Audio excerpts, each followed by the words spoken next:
Coming up on today's edition of the Art Marketing Podcast, more art is sold in Q4 than all year. Season is coming. Let's start getting ready now. So a few days a week, I like to get up early and work out. Well, generally, actually, always like getting up early. But usually I don't need an alarm clock. My internal clock I found is usually pretty good. And, assuming the previous evening's beer count is of a reasonable number, I can get up without the alarm. And this morning, I almost missed my workout. Why? Because it was still dark outside and I thought I had more time. So that tells me summer is winding down. Normally that is a bummer. Yes, not for me. It means the English Premier League is about to start. And most importantly, it means Q4 is on the way. So your primary goal from now till Q4, till Black Friday and Cyber Monday and all of the craziness of the holiday sales season is twofold. One, you got to get your digital house in order, which we're going to delve into shortly. And two is to realize from now till then, 55 days to go at this point, till the start of Q4, your goal is to be the top of the mind of your buyers and potential buyers. You want to be in front of their eyeballs. You want to be aware, or you want to be noticed. You want to have their attention, and you need to start planting those seeds now. So when the buying frenzy starts, you're completely in the game. Now let's talk about the state of the nation. This show's not about politics, nor do I ever want it to be, so nothing political here, but the economic data right now, by most objective reads, is really good. Consumer purchases are way up and looking strong. So this year portends to be, I think, a really, really solid holiday sales period. And I think it's going to be way higher than previous years. So things are looking really good in that department. And if ever there was a time to get after it, the time's now. Now, the good news here, I've been running fourth quarter sales for pretty much my whole marketing career / life. And I've run them specifically for selling art and photography online for the last 10 years or so across 2 different companies. And I've seen what the results look like when you're just getting started. I've seen the results when people are picking up steam. I've seen the results when folks are on fire. In all cases, the results, I know, no big surprise here, they're really based on what you put in. The steps you take ahead of time, getting your digital house in order, being top of mind, the reps and sets, you do those. No matter what stage of the game you are, you can get great results. And moreover, Q4 comes around every year, turns out. Once a year. You do the work, you get better. The knowledge you gain and properly executing these sales will really, form the basis of momentum. That you can just move into your next sale and your next sale and your next. All you have to do is get in the game. Follow our playbook. We have a fantastic one, and run it. You do the work. It's not any more difficult than that. It's really just not. So if we do the work, we win. Let's do the work. And, we're going to make sure that you're focused on the right things and running the right playbook that we know gets results. And literally 90% of this is just showing up. It's being ahead of time, like we are now, 55 days to go until Q4 starts as of recording, and just not starting too late. You need to start thinking about all of this now, which is why we're recording this podcast now. Lastly, I know running sales can be overwhelming. You're not the most techie person out there. Totally get it. Let me just assuage you of this anguish, okay? Do not let the prospect of all the tech stuff scare you. Nobody's saying you have to do it all right out of the gates. You got to crawl before you walk before you run, right? What you can't do is start running if you've never crawled before. You tackle what you can. You use the resources you have. You do the best you can. You get better. You get one step closer to achieving the sales volume of your art or photography that you set out as a goal for you. It's incremental steps all along the way. And we're playing the long game here. You're going to be an artist or a photographer selling your work, presumably for the rest of your lives. So let's maintain the perspective on what that time horizon looks like and start stacking these small wins, getting better and better and better at executing sales. So really, I want to encourage you, first and foremost, you can absolutely do this, and we're going to help you. More good news here. As humans, we set goals, we attempt to achieve them, right? I find that getting fired up about Q4 and starting to put things into motion will help you become a better marketer and better at marketing your business. The action and steps you take here, it creates a residue that breeds momentum and success. So, I think it's just a fantastic time to start thinking about Q4 and getting the house in order. So let's start out with step one. if you're going to take advantage of Q4, the biggest holiday selling quarter of the year, you're going to have to be able to sell your art online, digitally speaking, at least. So longtime listeners here of this podcast will know I've never used this podcast as a hardcore sales pitch, never been pushy about hawking our product. Quite frankly, I don't care where you host your site. The important part is that you have your art up on a website that shows it off and that can take credit card orders. You need that to get in the game. That's sort of the basic uniform you need to get on the field. And this podcast is a labor of love to sort of share the unique knowledge we have in selling art and photography online and giving it all away for free. It's an easy thing to do because sadly, most folks won't put it all into practice and things change pretty quickly. So we don't have any problem giving away our best tips and tricks. That being said, and keeping in mind, there is still plenty of time to get ahead of Q4.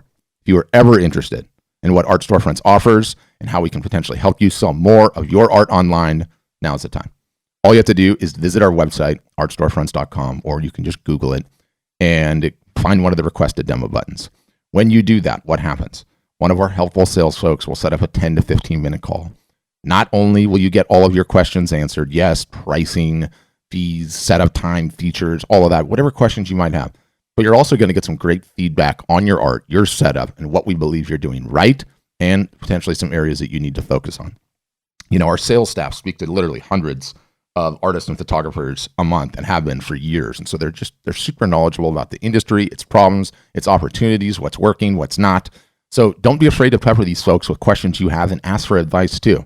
And I'm confident that regardless if you come aboard or not, you're going to leave that call in a way better place than when you started it. If you do end up signing up ahead of Q4, let them know you did that as a result of listening to this podcast. And they're even going to offer you a special podcast only deal for you loyal listeners as a result. So sales pitch done. Let's get back to Q4. And as I said, as of the time recording this, 55 days out until the start of Q4, until October 1st. And so what should we be doing in these next 55 days to ensure that you're going to have the best Q4 ever? Let's sort of, the idea is let's just sort of get a basic list going of what I would be focusing on, what I think you should be focusing on ahead of the holiday buying season. It's a list of items that you need to go over, that you need to just put in your brain and start marinating on and just have that little voice on your shoulder to start worrying about. And I think this is a list people often omit till it's too late. So let me get rapid fire on some housekeeping items, and then we can get into the attention piece, the twofold that I mentioned at the top. And, some of these items, of course, we'll need to cover in greater detail in future episodes, which we will do in the run up to Q4. And so I've got a list, sort of digital housekeeping stuff first that a lot of people gloss over, miss, or don't think through. And then, like I said, we'll get into the attention piece. And so let's just start at the top, no particular order. Number one, the website, we sort of got that covered, right? But if you want to sell art online, you're going to need one. If you don't have one, now is the time to get on it. However you want to go about doing that. Number two, let's stay on the website. If you do have a website, this goes for you whether it's enabled for e-commerce or not. So it doesn't matter if it's a blog or it's an e-commerce site. Do you have Google Analytics set up yet? If that's a no, then you need to get on it right away. If you want to be successful selling online, you have to have access to the data. Your website will generate a tremendous amount of it for you. Google Analytics is completely free and easy to install. So if you don't have it, now is the time. Don't wait. Google an article if needs be, but get it installed, get it up and running, and start gathering some initial data on what sort of website traffic you do have. Number three, and this is for you, exclusively for you guys that do have e-commerce websites, like the ones we provided Art Storefronts.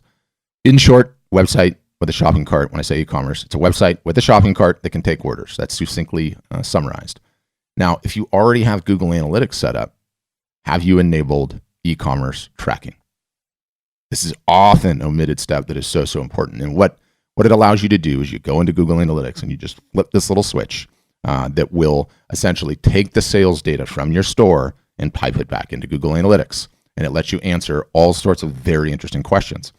How much traffic did Facebook send? Okay. How many orders did Facebook generate?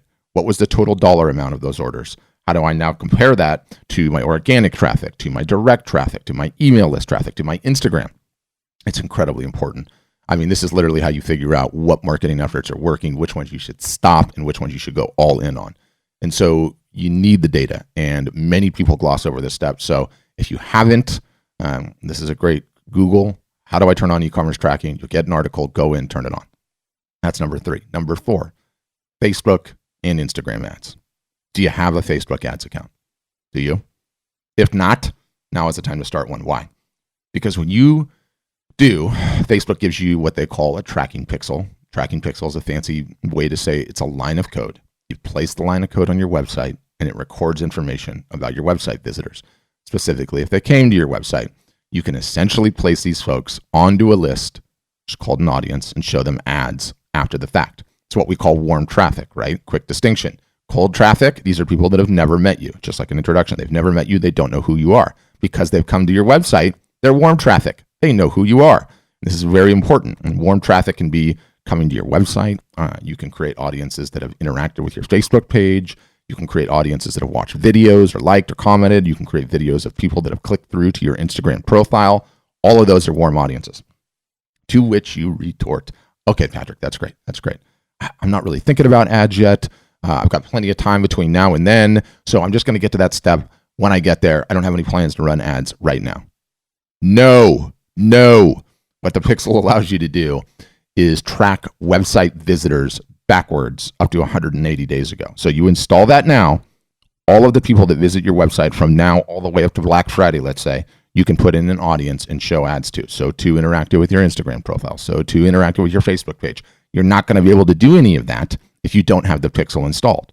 So even if you have no plans or you're just not even contemplating ads yet, this is sort of like having an earthquake supplies kit, right? Like I live in California, we're always scared of the big one here. You have an earthquake supplies kit. Even if I don't ever want to use it, I don't have any plans of using it. I certainly don't want to use it, but I've got it. And it gives me the peace of mind to know that as I move into Q4, if things start improving for me, if I do decide to do ads, I'm not going to just be starting from scratch, which is very, very difficult. I'm going to have this historical data and I can do all of that for free. So pretty please start an ads account, get the pixel set up. Facebook and Instagram, as of right now, have all the attention. It's the number one place to go to run ads, and that's not going to change anytime soon. So if you're going to be paying to get attention, which I hope many of you are, it's the best place to go. So we have some resources on how to go about this that I'm going to include in the show notes. There'll be a number of different links. Don't worry, just come to the site, go to the show notes, and you can read those posts. Okay, that was number 4. Number 5, it's time to think about what advantages you do have that are specific to you. And I think this is just sort of a thought exercise, a little bit of marination you do to start getting your ducks in order. It's just a great place to start. Perhaps you have a large email list, or you have a large Instagram following, or a good sized Facebook list in Messenger, or Facebook fans, or you're good at Facebook ads, or you have a large mailing list. Really, it can be anything. And in my experience, it can vary pretty wildly from artist to artist and photographer to photographer. You guys all have these unique things that are unique to you in your own circumstances. And I find it helpful to sort of list it out. It's not going to take you a long time. And then what that's going to do is it's going to force you to start thinking through, okay, this is where I'm strong. If I'm strong here, this is probably where I need to focus all my energy. What does that look like? If you've got a bunch of Instagram followers, okay, then you're going to need to think through your posting strategy and your Instagram story strategy. And it helps if you think through that and you're like, okay, this is where I'm going to focus my energy. I'm obviously going to have to up my game here. Let's see what that looks like. So good little thought exercise. I love doing that. Anytime I help a customer with the sale, I'll always go in and sort of audit what they have, talk through with them. Okay, well, what advantages do you have? And oftentimes things surface that are so, just completely out of right or left field that I wouldn't have found out otherwise if I didn't ask. And all of a sudden I'm like, wait a minute, you've got what? You've got what? I mean, most recently it was this particular person had, give you an example. This particular person had an Instagram account with a massive, massive amount of followers that would pretty much share his work on demand. And they did during the sale. And the sale increased by like 70, 80% of what it would have been otherwise. I mean, it was insane.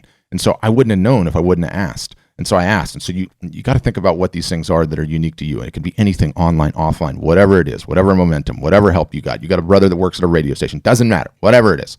Think about it so we can start thinking about how to leverage it. Okay. That was number 5, I believe. What's my list here? Number 6. It starts with that thought exercise and then it moves directly to your email list. Okay. It is the single solitary most important driver in e-commerce sales to this day. And I don't think this is going to change anytime soon either. The stats vary, but 30% is a commonly cited stat. 30% of e-commerce sales are driven by email. And again, that can vary wildly, but regardless of what the stats say, the email list is just so important. So what shape is yours in? Is it organized? Do you have all of the emails you have in your arsenal gathered together and ideally uploaded to your email service provider, MailChimp or Drip or ActiveCampaign or ConvertKit or whoever you use? If not, it's time to start getting on this housekeeping. If you've got receipts in shoe boxes, or you've got a bunch of email contacts in your Gmail and that are not on your ESP, not on your email service provider list, it's time to start getting your house in order. Everybody buys art. You stand a way better chance of selling it to people you already know. Yes, even if they're contacts from other walks of life. So get your email list in shape and ready to roll. Just get it out of the way. Tick this box. Now, let's shift from the digital housekeeping piece to getting attention. Waiting till the last minute is just never a good idea. You need to start thinking now about how you can get your art, your brand in front of your buyers and potential buyers, in front of their eyeballs, starting right away and leading all the way to Q4. You're sort of intentionally planting seeds now. You're going to water the seeds, and then they're going to be ready by harvest time, by the time the buying season begins, right? Let's move to number 7. And it's sort of a hack, and I find it to be a very helpful hack. And this is just a general one. But what kind of calendar person are you? Perhaps you're all digital. You got a Google Calendar, your Mac Calendar, whatever you have, or you're the printed out paper type, old school, I love it, or a good old fashioned hanging type, and you're really old school with pictures on it, or it's all on your iPhone, or you carry some sort of leather bound calendar book like my wife does. My wife loves those things. You can start by placing some reminders over the next 55 and call it like 112 days to Black Friday on how many days you have left until the big holiday selling season. You could just every Monday update it with 55 days, 47 days, 40 days, whatever the countdown is. I'm terrible at math. But it's good to just have a constant little needling, just a little poke. Guess what? It's coming, it's coming, it's coming. Because I find that that's a pretty effective way, a pretty effective hack at just keeping you motivated and focused. This big season is coming. You cannot leave things up to the last minute. So I find that that's really, really helpful. And you're gonna see, if you come to the Art Storefront site, we're putting countdown timers everywhere because we realize how important it is. Like if we can motivate, focus, fire up our customer base and keep them focused on the fact that this big holiday art selling season is coming and you've got to get ready now, it's going to be a huge win for all of our customers. And so you're going to see countdown timers everywhere. So that's a good little hack. I think it's a great little hack. Number 8, between now and then, there is still time to build your email list. So think about all the ways you can do that. Yes, I'm partial to print giveaways with Messenger. I find them to be fantastic. Yes, I'm partial to contests in general. Yes, I love adding email capture to your site via pop-ups. Yes, I love running the fishbowl at art fairs and shows. We have the episodes for you, the good news, on just about all of above. And I'm going to include those in the show notes, how you can go about those, what those techniques look like. But every email on your list has a huge potential to be able to grow your sales over the holidays. It is such an important source of traffic. So, you do what works for you. But from now till then, from now until we're in Q4, always be thinking about the ways you continue to grow your email list, and really always be thinking, period, about how you can grow your email list. Number 9, if you want to grow your business, at a point, you're going to need to invest in it. Starting on Facebook ads right now, especially if you've not already, it's a wise move. It takes time to figure out how it all works, to understand targeting and options and be able to analyze the data and try and figure out what's working. Moreover, the more data Facebook has, the better. It just performs better. And, it's why we covered that pixel, why it needs to get installed, so you have some historical data to work on. And, if you've not started already, then start. You can get your feet wet for as little $10 a day, $5 a day, and get some action. And you're going to take some licks. You're going to light some money on fire, sure, but you're going to learn, and you're going to become more comfortable with the process. You're going to get better at it. But they've got all the attention. It's not changing. That's where you need to go to get your art in front of new eyeballs, the cheapest, easiest, quickest way if you've got the budget for it. So it's a good idea to start now, budget a couple $100, spread it out over the time between now and in the fourth quarter. And then when it's actually the fourth quarter, you're really going to be ready to dive into it if you haven't started already. Number 10, and this is, obvious, pick up the pace. Pick up the pace, period. Sounds simple because it is.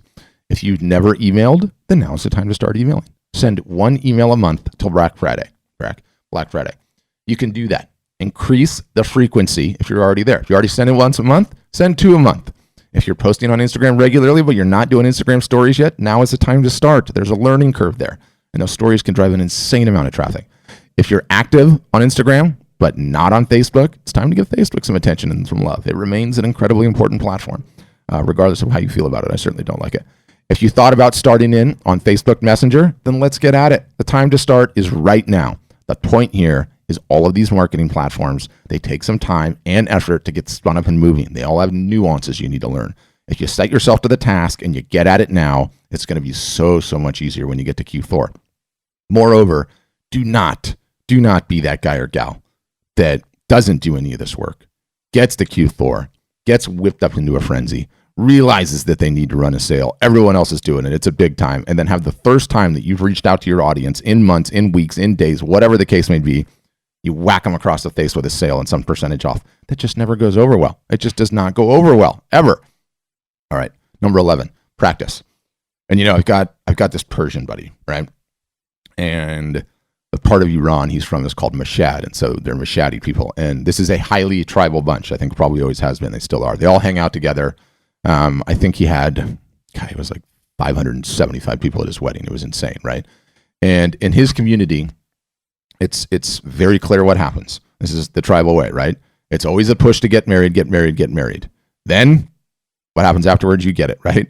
You get married. That refrain goes until you summit that mountain. The minute it's done, it's like, when are you going to have kids? When are you going to have kids? When are you going to have kids, right? And, they always joke, do you have any kids yet? No. Then you're practicing. And it's sort of like a oftentimes used saying / tawdry joke to them, right? Like the takeaway applies though. If you want to have kids, then you practice. They always say it like with a smile on that phrase. So you're practicing. Very good. So it applies. The same goes for sales. You want to learn how to execute a great sale? Then practice with one. Sort out a date, an event, a something, anything, your birthday, Halloween. There's plenty of opportunities, plenty of ways to go about it between now and Q4. And practice. Run a sale. It doesn't matter if you fall flat on your face and don't sell anything. You're going to learn a tremendous amount. You're going to get comfortable with sending the email. You're going to get comfortable with sending to unopens, with increasing your posting frequency, and everything that goes along with executing a proper sale. The practice will be amazing. There's a lot of moving pieces here, right? So practice. And also too, what doesn't get mentioned is you go through all that and you've got these various channels, these various different marketing efforts. You've got your email list, and you've got Facebook, and you've got Instagram, you've got Instagram stories, Pinterest, Twitter, YouTube, whatever you have available to you. You're going to get some data after you run that sale, and you're going to be able to look at that data. And we're going to get into this in future episodes. And you're going to say, hey, turns out this Facebook traffic was the most engaged, had the most add to carts. They stayed on the site the longest. They're bouncing frequently. All of these various different metrics that Google Analytics will give you. And you can say, you know what? Turns out I should probably be focusing on Facebook for the next sale. So even if you don't sell anything, it's a really, really worthwhile exercise. And you don't want to have it be your first time out right when it's the biggest sale time of the year. You want to have a couple of these under your belt. So that's number 11. Number 12, AOV. I love AOV. Only 3 ways to grow a business, right? First time customers, get more of them. You can get your current customers to spend more, which is where the AOV comes from, average order value, or you can get repeat business from those customers. AOV is a fantastic and often overlooked one to focus on, right? You can raise your prices right now. Do it. Raise your prices right now. Number 1, it's going to make things easier to discount later. Number 2, it's going to increase your average order value, right? Because the prices are higher. Not selling prints now? Then do it. Think about putting together a limited edition set. To do it, do it. Have it in time, ready for Q4, limited edition. It's like, what about buy one, get one free, or adding an option to get a calendar for an additional $20? Like, all of these are plays to increase your AOV. Best way to think about this one, and a number of retail stores do this now, but when you're in a retail store and they usually have like a decent sized line. I'm thinking about my local electronics one, for instance. And so, big box store kind of a thing. And you're snaking through the line, and what are you in? They've got you snaking through these little aisles of knickknacks, right? Like sodas and nuts and candy and stupid cell phone chargers and little toys for the kids. Why? To increase the average order value of your purchase. And it's insanely effective. How many of us have bought I'm actually kind of hungry. Oh, that candy looks pretty good. I'm going to get a water, whatever it might. Oh, I did need another charging cable, right? Like, instead of a $20 order, all of a sudden you've got a $34 order, a $36 order, a $40 order, a $50 order, whatever it might be. So those are great ways to increase your AOV. All great things to be thinking about. Most importantly, though, think big. Think big. If you've got a few special pieces, let's say they're originals, or if you want to get into the limited editions, contemplate pricing them outrageously. Do a limited edition of 4 hand-signed prints. There'll never be any more, and price them 10x what you normally charge. You never know. Everyone's follower count, audience, attention is a bell curve. You've got some folks that are following you that are interested in your art that don't have any money. Then the bell curve swings up into the middle, and everybody in the middle sort of has some money, but they're going through life financially like everyone else, and it's strapped and everything else. But guess what? On that very bottom end of that bell curve, you actually have people that have a lot of money that don't think about money potentially the way that you do. A $300 purchase to us is a 2-cent purchase to them, right? And so sometimes when you take a shot, you at least put a line in the water, and you have something on your site for $5 or $10 or $15 or $20,000, or you have limited edition prints that are $2,200 a piece, let's just say, when you normally sell them for $220 a normal print, whatever the numbers might be. You put that line in the water and you give it a shot. So you start thinking about that, like, what could I do? Oh, maybe I do have something I could really price outrageously. If you ask, you're actually in the game. You never know. You might have someone that's higher net worth that says, $200 prints. Come on. I mean, I graduated out of that a long time ago. Have you seen my Mercedes? They want to buy something that has a little prestige to it, right? That costs them money, that makes them feel good, that gives them a little dopamine hit when they pull the trigger. So get that in there. And let me tell you, what's it going to do for your AOV? Oh yeah, it's going to crank it way up. So contemplate AOV. That was number 12. 13. For the more marketing sophisticated you in the bunch, there's nothing quite like the ROI you can achieve when you're going to have a thing, i.e. a Black Friday sale, and right before you have the thing, you have another thing to really whip up the attention. Let me give you an example.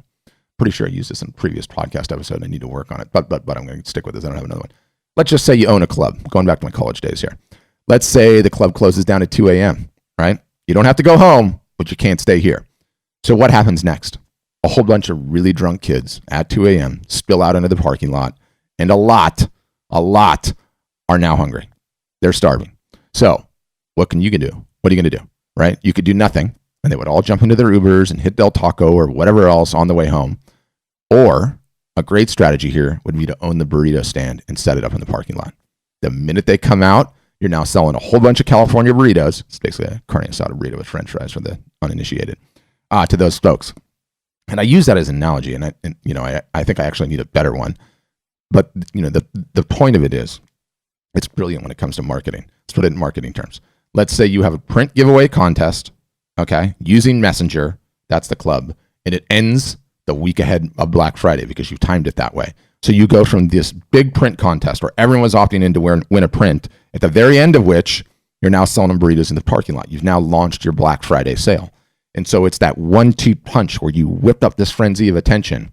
And instead of not having anything behind it, of not having the burrito stand in the parking lot, you've thought it through. You've timed this thing. You've got a burrito stand in the parking lot.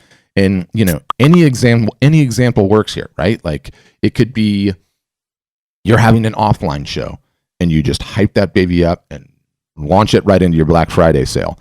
If you're a photographer, you're going to do some sort of special Halloween shoot on the cheap for the kiddos. Like Jessica that I used in my last example or a couple episodes again, and then boom, you launch that right into a big sale. The idea is just getting attention is so hard. So if you can figure out a way to whip that up into a frenzy, and believe me, I love the print giveaway contest. It's a fantastic way. You've got a bunch of engaged, switched on people. You just move them right into your Black Friday sale or your Cyber Monday sale or your Halloween sale, however you're going to do it.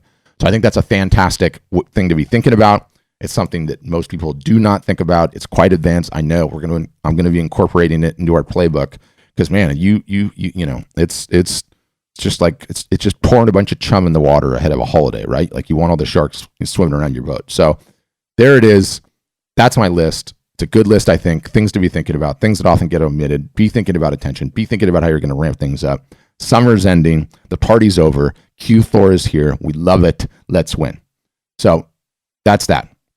And I want all of you guys, honestly, to knock Q4 out of the park. I want you to do better than last year. I want you to have the best Q4 ever. For that to happen, we really got to start putting in the work now. So that's it. More to come. On that note, enjoy summer. Thanks for listening. And as always, have a great day.